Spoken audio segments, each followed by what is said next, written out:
The influence of secret societies has always fascinated people throughout history. Among these groups, the Freemasons, often surrounded by mystery, hold a unique position. Their ideas, symbols, and private rituals have inspired curiosity for centuries. The roots of Freemasonry can be traced back to the medieval stonemason guilds of Europe, where skilled builders organized their craft, ethics, and training. Modern Freemasonry, as a formal organization, emerged in 1717 with the key establishment of the Grand Lodge in London.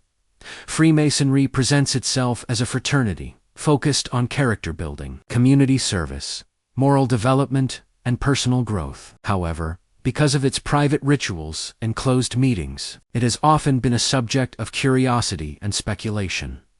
Historically, Freemasons have been active in academic, political, and social fields, particularly in Europe and America. Several notable political leaders, inventors, judges, scientists, and writers have been members. Some U.S. presidents and Supreme Court judges were Freemasons, though there is no documented evidence that their membership directly influenced national policies.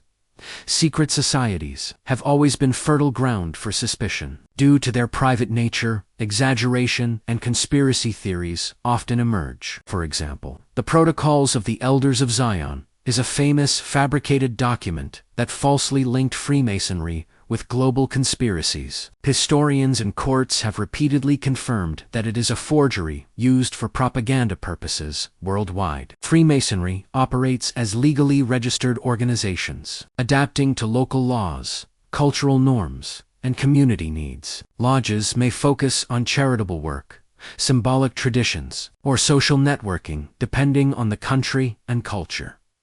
Understanding Freemasonry or any secret society requires relying on documented history, verified research, and credible sources, rather than sensationalized or emotional narratives. Its long-standing cultural and intellectual influence should be studied with objectivity, separating fact from fiction today. Official membership lists of Freemason lodges around the world include individuals from a wide range of fields: government and military officers, judges, parliamentarians, businessmen, and other professionals. Their presence in society often gives the organization an air of influence and exclusivity.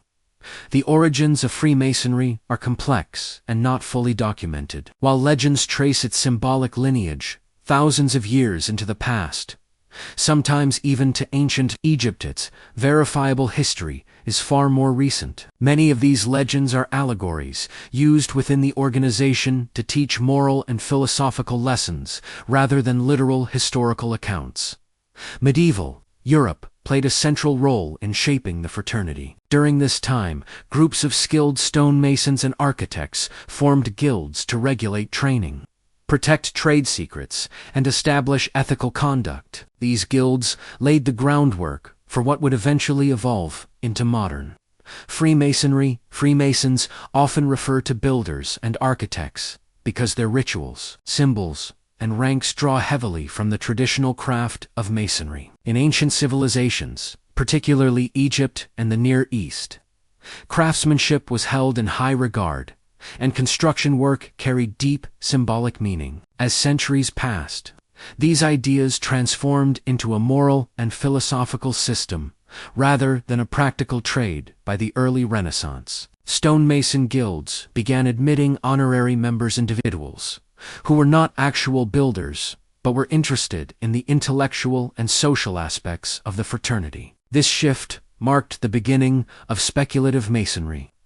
The formal structure of the organization emerged in England. Historical records indicate that by the 1500s and 1600s, various lodges were already active. In 1717, four London lodges united to form the first Grand Lodge, giving Freemasonry its modern institutional form. From England, it spread to Germany, France, and eventually across the world.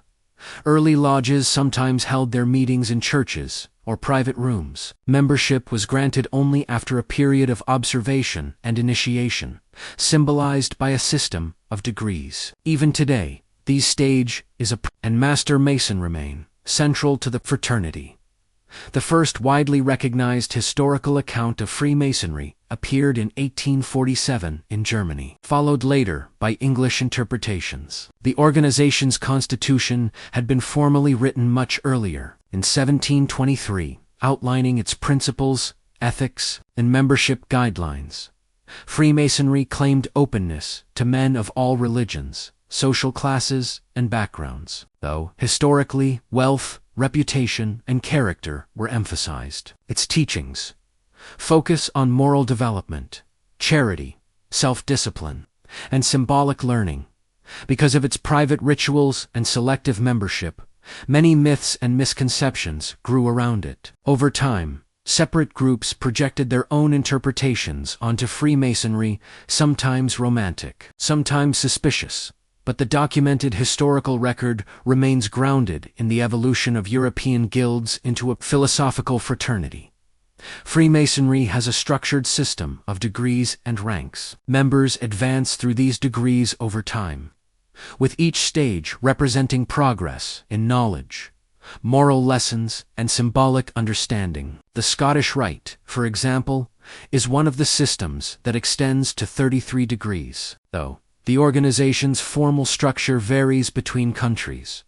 Members are generally expected to participate in lodge meetings regularly, but the organization emphasizes confidentiality about internal proceedings. Members use signs, symbols, and rituals to identify each other and reinforce the fraternity's traditions. This secrecy is part of the organization's historical character, not a means of illicit activity. The goals of Freemasonry, according to its documented history and constitutions, revolve around personal moral development, ethical conduct, and in service to the community, fraternity, and fellowship. Fellowship Freemasonry explicitly does not promote any political or religious supremacy. Membership is open to men of various religious backgrounds, and the fraternity does not endorse the beliefs of one religion over another. Historically, Freemasonry has often been misunderstood due to its secretive nature. Myths and conspiracy theories have arisen over the centuries, exaggerating its influence and associating it with global politics or religious plots. These theories are not supported by historical evidence. The organization also has historical connections to medieval stonemason guilds, which were responsible for building churches, castles, and other structures. Over time, Freemasonry evolved from a craft guild into a philosophical and fraternal organization. Some historical associations, like the Knights Templar, have been mythologized in popular culture, but there is no verified historical link between the medieval Templars and modern Freemasonry. Today, Freemasonry exists worldwide, with lodges, charitable programs, and educational initiatives. Its legacy lies in promoting ethical conduct, social cohesion, and intellectual exploration rather than conspiracies or global domination. Freemasonry, as a formal organization, emerged in the early 18th century in the United Kingdom. The modern Grand Lodge of London was established in 1717, consolidating several earlier lodges. From its origins in Britain, Freemasonry gradually spread throughout Europe and beyond, including South Asia. In South Asia, Freemasonry was introduced during the British colonial period. In present-day Pakistan, lodges were established in major cities, such as Lahore and Karachi, in the 19th century. These lodges functioned as centers for social, charitable, and fraternal activities.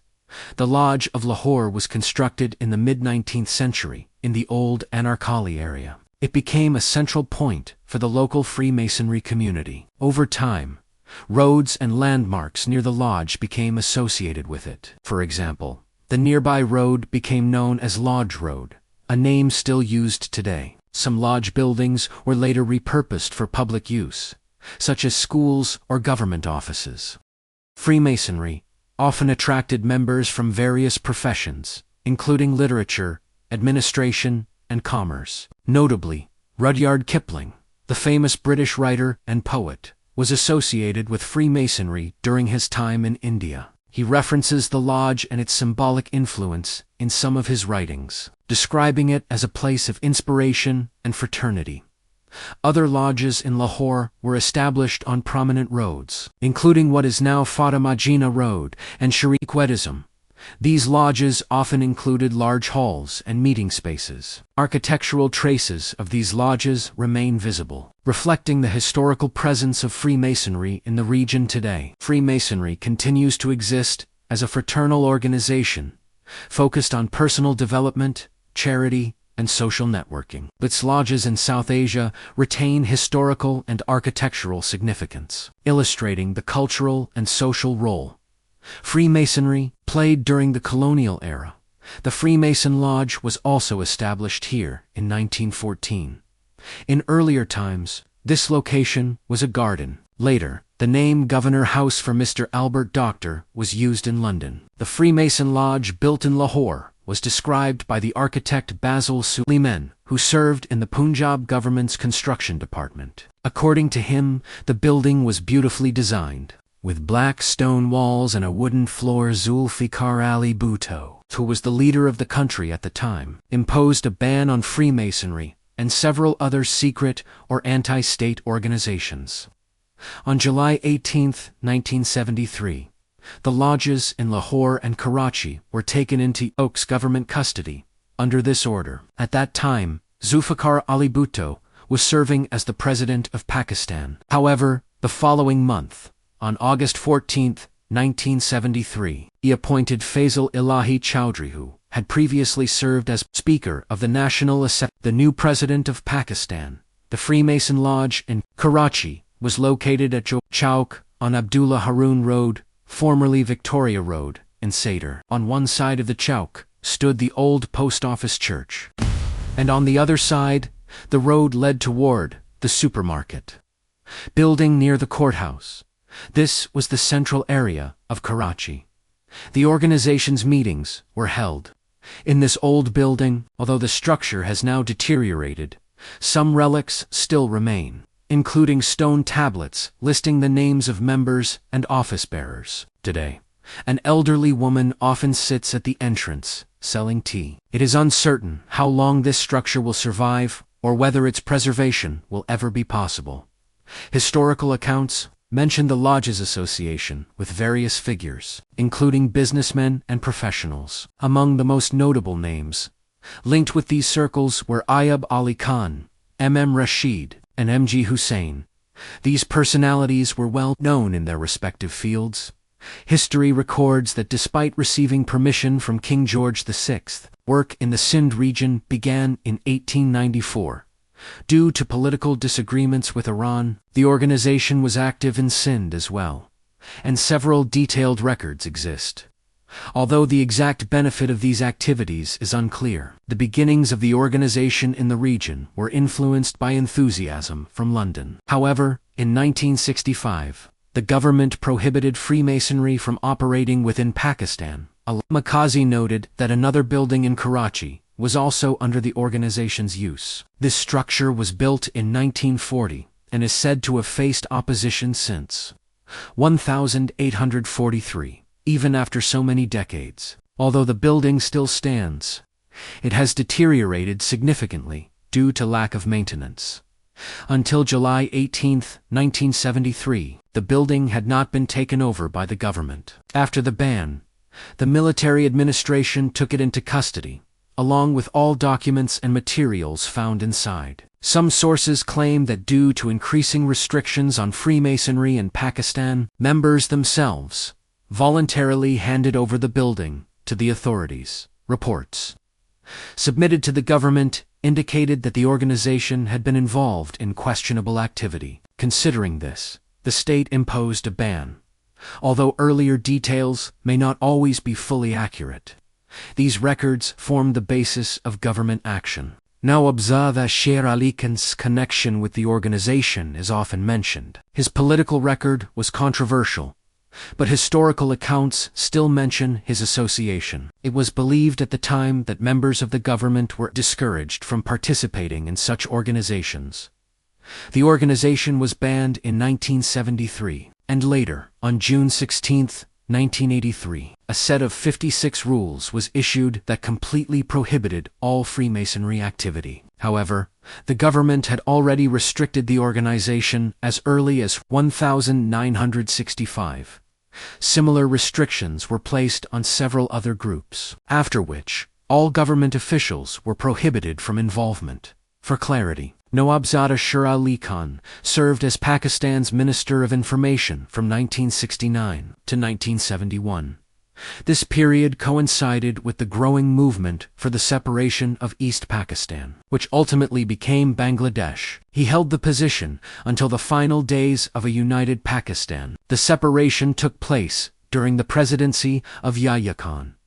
During this phase, both internal and international political factors were at play, and several groups including organizations accused of secretive influence were mentioned in political discussions of the time due to bans placed on such organizations in Pakistan and other Islamic countries. They could no longer operate openly. While some believed that the organization had been dismantled, others argued that it continued its activities under new names and structures. Many NGOs are often discussed in this context, with the belief that some may pursue goals aligned with Freemasonry. Public welfare and social development often serve as their outward mission, while critics claim they influence political or cultural thinking behind the scenes. Advocates of enlightenment or liberal ideas often use these concepts to influence public perception. It is occasionally claimed that leaders, especially those connected with periods of martial, emphasized modern or Western interpretations of Islam as a means of altering public thinking. Whether these claims hold any truth is debated. All of these developments influenced political thought in the subcontinent. The secretive and influential forces believed to have taken shape in the modern Iran, said to still be active, include groups such as the Freemasons and the Illuminati in their various interpretations. Many writers and researchers describe them as two sides of the same coin, portraying them as interconnected movements with overlapping philosophies. Their secrecy and their symbolic traditions give them an air of fear and mystery. According to historical accounts, the modern form of Freemasonry emerged in England in 1717. The Illuminati, on the other hand, is said to have originated in Germany in 1776. Various writers claim that the Illuminati's aims were even more concealed and controversial than those associated with Freemasonry. Across literature and speculation, the Illuminati is often described as an old, deeply embedded organization, shaped around the idea of influencing events from behind the scenes. Its motives are interpreted in many ways. Some believe they shaped conflicts and social upheavals to maintain power and wealth, though these claims are typically part of legend and conspiracy theory narratives rather than documented history. In 1876, British Prime Minister Benjamin Disraeli reportedly remarked that global leadership, presidents, ministers, and influential personalities was confronted not simply with individuals, but with networks of secretive groups whose influence seemed to appear everywhere, capable of steering events and even obstructing government plans. Some researchers argue that Freemasonry may not have had an external or separate structure like the Illuminati. Instead, they suggest that highly influential figures were discreetly aligned with various movements, assisting in the advancement of broader ideological goals. These interpretations often claim that such groups pursued their aims with extreme commitment, sometimes invoking dramatic stories of sacrifice and secrecy. It is said that in 1776, the foundation for a powerful ideological and economic movement was laid, one that later came to be associated with global influence. The most well-known figure tied to this narrative is Adam Weishaupt, who founded the Illuminatenorden, or the Order of the Illuminati, in Bavaria. Its stated objective, according to its own literature, was to promote enlightenment, moral development, and intellectual freedom among society. However, many writers suggest that hidden motives may also have existed. In 1784, the Bavarian government passed anti-conspiracy laws that targeted the organization, leading to its ban. Despite this, many accounts claim that the movement continued to operate privately, influencing groups and ideas across Europe, although its confirmed activities remained limited within Germany. Later writers tied it to larger global networks, especially those associated with secret societies and philosophical movements spreading through Europe in the 18th century.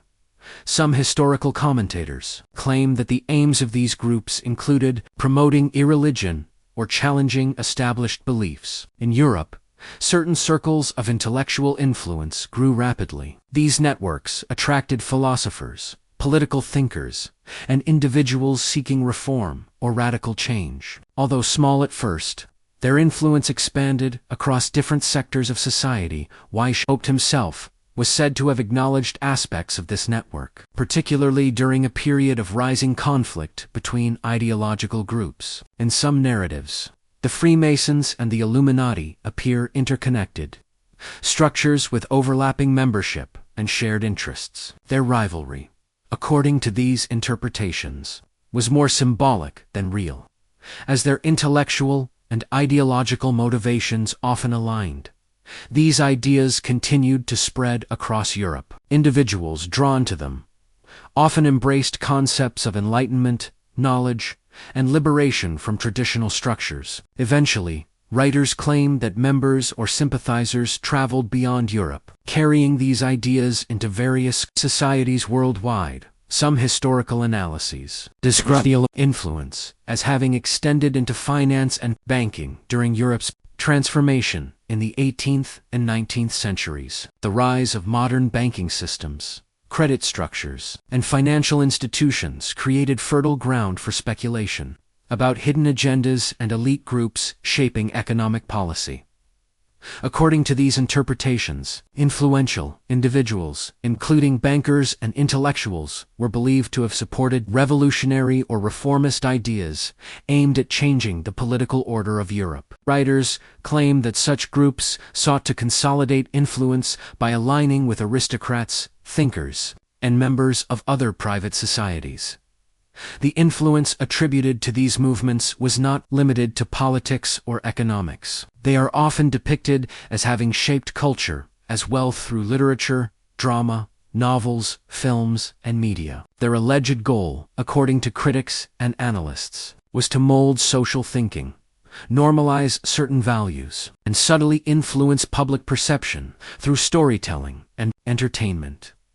These interpretations argue that the use of media and cultural tools helped cultivate a worldview where moral confusion and neglect of responsibility became common. Over time, many events and details faded from collective memory due to the complexity of history or because of the influence attributed to these groups. A reference often cited in literature is the French Revolution, which some writers associate with secret societies, such as the Illuminati. Similarly, many events in modern history, including political assassinations and major conflicts, are sometimes analyzed through the lens of influence by these secretive organizations. While speculation exists about these events, it is important to remember that historical facts and interpretations can vary widely. Scholars and researchers discussing global secret societies often raise questions about leadership, influence, and the coordination of power. For example, some narratives describe networks of elites, advising political leaders and operating in ways that could influence international affairs. These interpretations often emphasize the theoretical risks posed by centralized power or highly organized networks. One focus of these discussions is the notion of a world order, which some theorists claim seeks to reorganize political, economic, and social structures worldwide. According to these interpretations, the concept includes the idea that existing national boundaries, governance systems, and societal norms may be considered temporary or negotiable. This perspective also emphasizes that leadership and authority can be concentrated among a small, influential group. Though these claims are largely speculative, secret societies and elite organizations are often described as using culture, media, and education to spread ideas and influence public opinion. This includes literature, drama, film, and other forms of communication. By shaping narratives and fostering critical thinking or skepticism, society can be guided, indirectly, according to certain philosophies. Some analysts suggest that such influence extends to international events, technological advancements, and even scientific research. For example, the global attention surrounding space exploration, such as the moon landing, is sometimes cited as part of broader narratives of technological and societal influence. Historical events, like the World Wars and other conflicts, are also interpreted by some authors as periods when secretive or elite networks may have played a role in shaping global outcomes. These interpretations emphasize strategy, long-term planning, and the movement of resources as a recurring theme in history, though they remain speculative and interpretive. Another theme in these discussions is the development of human resources and expertise. It is suggested that organizations cultivate individuals with high potential and advanced education, sometimes guiding them toward specific career paths. According to some interpretations, these individuals may travel internationally, exchange knowledge, or work in specialized fields, with the goal of furthering broader strategic or ideological objectives. In these narratives, only a select number of people, often chosen for their background, skills, or family connections, are deeply involved in these inner circles. These individuals may receive specialized training, mentorship, and guidance to prepare them for roles of influence. Documentation, instructions, and structured programs are cited as methods of directing and coordinating these efforts. Asterisk. Many historical events have often been surrounded by speculation, misunderstanding, or the exaggeration of secret societies. Movements like the French Revolution, the Cold War, the space age, and the politics of the 20th century have frequently been interpreted through the lens of hidden agendas. While such interpretations attract public fascination, historians emphasize evidence-based explanations for political or social change. The assassination of U.S. President John F. Kennedy, for example, remains one of the most debated events of modern history. Countless theories have emerged, but official investigations point toward political tensions, security lapses, and the complex social environment of the early 1960s. Rather than the involvement of any secret society, history teaches that life and death remain within the domain of fate and time, and many tragic moments in human history come from political divisions, conflicts, or circumstances, rather than coordinated conspiracies. In many countries, political thinkers and analysts discuss ideas such as global powers, influence networks, or transnational agendas.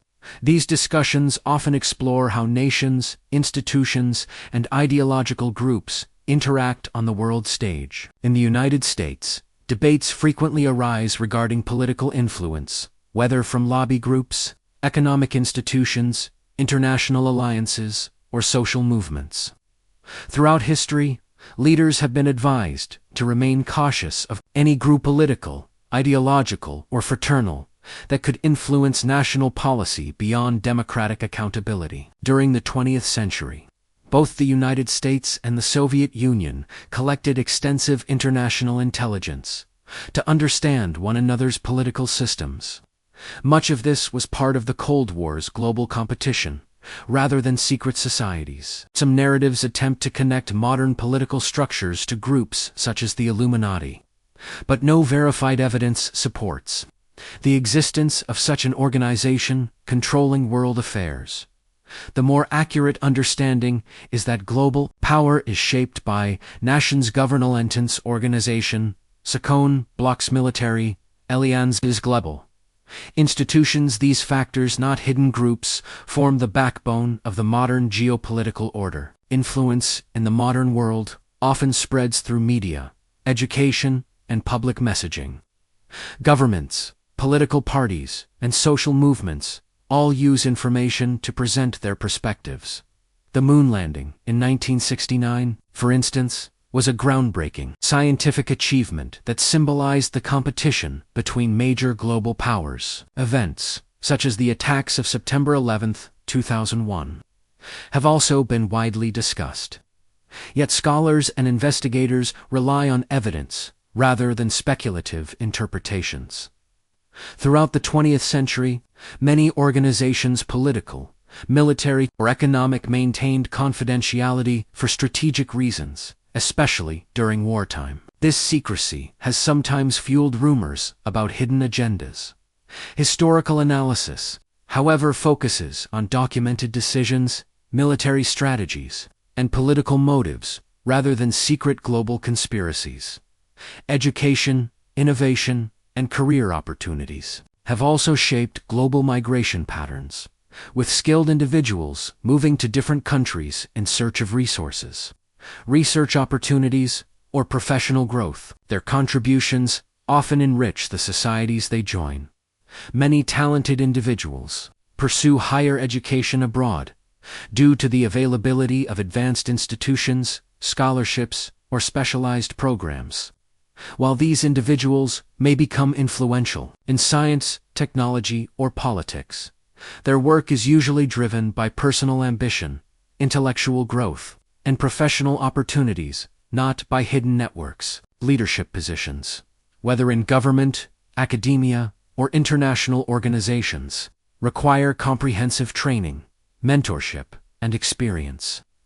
Throughout history, families with traditions of public service have often produced multiple generations of scholars, diplomats, or administrators. Documents, guidelines, and strategies shape the work of such individuals, just as they shape the functioning of any institution.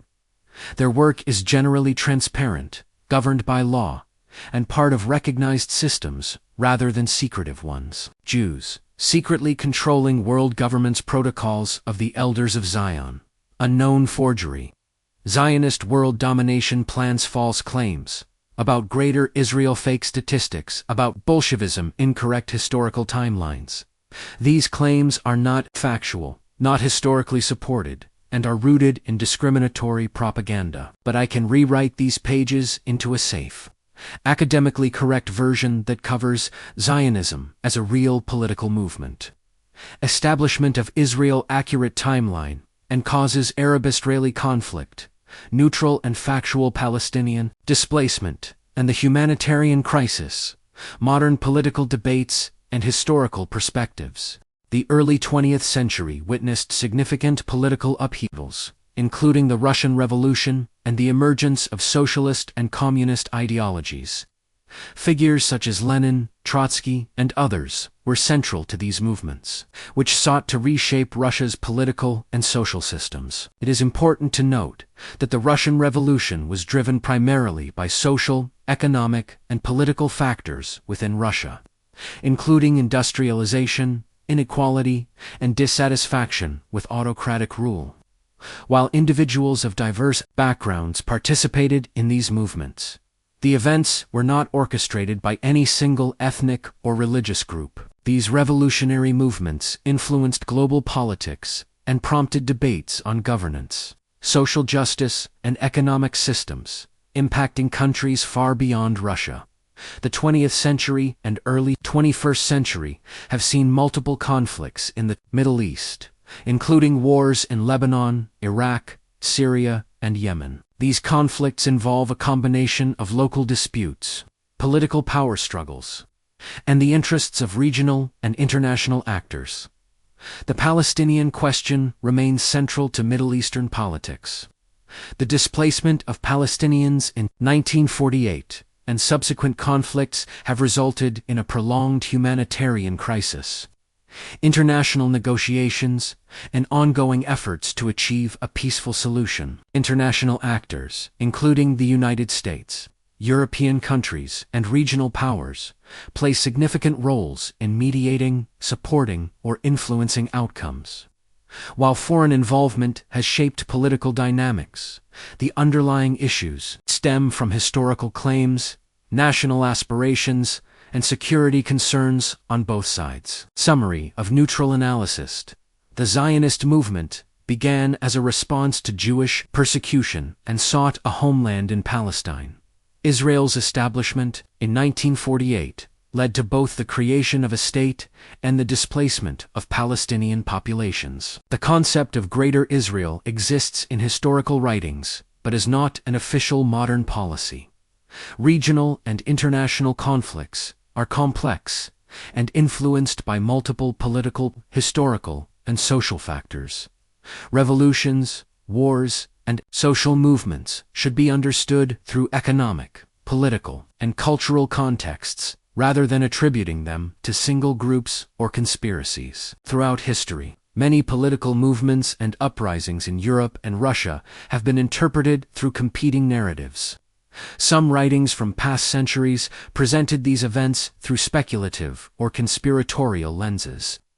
One example, often discussed in political literature, is the Protocols of the Elders of Zion, a document widely acknowledged by historians as a fabricated text that nevertheless influenced certain political groups in the early 20th century. During the late 19th and early 20th centuries, Jewish communities in Europe faced significant persecution, social restrictions, and episodes of violence. These conditions, combined with political upheavals, such as the Russian Revolution, led many Jewish families to migrate toward Western Europe, the United States, and eventually Palestine. Geopolitical shifts in Russia and Europe also shaped the future of Jewish communities. The collapse of empires, the emergence of socialist movements, and the rise of new nation-states created both opportunities and challenges for minority groups. Many Jewish individuals participated in various intellectual, political, and social movements, not as a unified group, but as citizens responding to the turbulence of the era. In American and European cities, Jewish immigrants established communities alongside Christian and Muslim populations. These communities grew through education, craftsmanship, trade, and cultural engagement. As with other immigrant groups, their presence influenced local politics, cultural life, and economic development. A number of revolutionary movements, including the Bolshevik Revolution of 1917, involved individuals of diverse backgrounds. The revolution was driven primarily by economic inequality, dissatisfaction with imperial rule, and demands for reform. While some Jewish intellectuals participated, historians agree that the revolution was not planned or controlled by any single ethnic or religious group. The same applies to later social changes in Europe and America, where Jewish thinkers, like many others, contributed to political debates, cultural developments, and academic progress. The term Zionism comes from the Hebrew word Zion, a name historically associated with a hill in ancient Jerusalem. According to the Encyclopedia Judaica, Zion originally referred to a specific fortress mountain, later becoming a symbol of Jerusalem itself. Over centuries, it took on broader spiritual meanings in Jewish tradition, representing homeland, hope, worship, and the aspiration to return to a sacred place. Mount Zion, located near the old city walls of Jerusalem, has deep religious significance in Judaism. Traditions connected to the era of Prophet Solomon Hazrat Solomon, whose temple is central to Jewish history. After the Babylonian conquest, around 587 BCE, the first temple was destroyed, leading to exile and displacement. When the Jews returned from Babylonian captivity, the second temple was built, which later underwent expansions, including major renovations under King Herod around the 1st century BCE. As historian Karen Armstrong writes in A History of God, Jerusalem, and especially its sacred hills, occupies a central place in Jewish spiritual consciousness. These places have been associated with prayer, religious law, and historical memory for thousands of years. Jerusalem contains holy sites revered by Jews, Christians, and Muslims, including the Temple Mount, the Dome of the Rock, and the Al-Aqsa Mosque. Because of its layered history and shared religious significance, the city remains a focal point of global attention.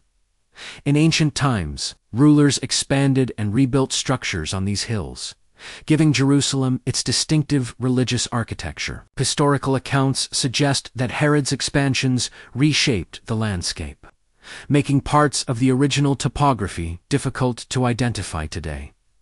In modern political discourse, the term Zion has evolved into Zionism, referring to the movement for establishing and supporting a Jewish homeland in Palestine. For many Jewish people, Zion symbolizes spiritual heritage and historical continuity. For Palestinians and other regional populations, it is closely tied to questions of land, identity, and self-determination. Because Jerusalem is central to three major religions, debates around sovereignty, heritage, and sacred space remain sensitive. Throughout history, different groups have interpreted religious texts to support their visions for the city's future. While cultural pride and sacred symbolism shape these views, modern political dialogue focuses on coexistence, rights, and the pursuit of peaceful solutions. In this chapter, reference is made to the Ikhwan, a group described as 50 men whose devotion to God and level of education were considered exceptional. According to the writer, such individuals were increasingly difficult to find. The chapter then introduces the Alliance Israelite Universelle AIU, a Jewish educational and humanitarian organization, established in Paris in 1860 by the French Jewish lawyer Adolphe Crémieux, founded to promote civil rights for Jewish communities living under discriminatory laws. The IU operated with support from the French state and began its work with an initial fund of 200,000 francs. Its stated mission was to protect Jewish rights, provide modern education, and support disadvantaged Jewish populations worldwide. The AIU established hundreds of schools across the Middle East and North Africa, including Iran, Turkey, Morocco, and various Arab regions, where Jewish communities had long been present. These schools focused on modern secular education, languages, and vocational training. Many were founded in the late 19th century, beginning with the first major Moroccan IU school in 1862. Although founded by Jews, the organization often received cooperation from European governments and sometimes Christian philanthropic circles, who supported its educational role in the region. The primary aim of the AIU was to uplift Jewish communities through literacy, modern education, and social development. By the 1860s, it had built a network of educational centers across several countries. According to the organization's own records, it sought to promote civic responsibility, cooperation, and stable governance within the societies in which Jews lived. In 1878, the British Parliament also granted certain civil privileges to Jewish representatives associated with international humanitarian organizations, reflecting changing attitudes toward minority rights. At the time, during the early 20th century, the Ittihad-o-Taraqi Committee of Union and Progress, CUP, played a major role in the modernization and political restructuring of the Ottoman Empire. The organization, active in Turkey, implemented reforms that included centralization of power and modernization of the administration. Among the significant outcomes of CUP activity was the abolition of the Ottoman Caliphate in the early 1920s, a move that marked the end of centuries of religious political leadership and the beginning of a secular nation-state. Several historians, including André Maurois, have examined the complex interplay between different religious and political groups during this period. According to such analyses, Western powers including European nations sought alliances and strategies to influence regional politics, particularly in the Middle East. These efforts intersected with broader geopolitical developments, including the decline of the Ottoman Empire and the eventual rise of new nation-states. For instance, in Egypt, political developments in the 1950s saw the overthrow of King Farouk and the rise of Gamal Abdel Nasser in 1952. Leadership coincided with broader regional strategies by international powers to consolidate influence in North Africa and the Middle East.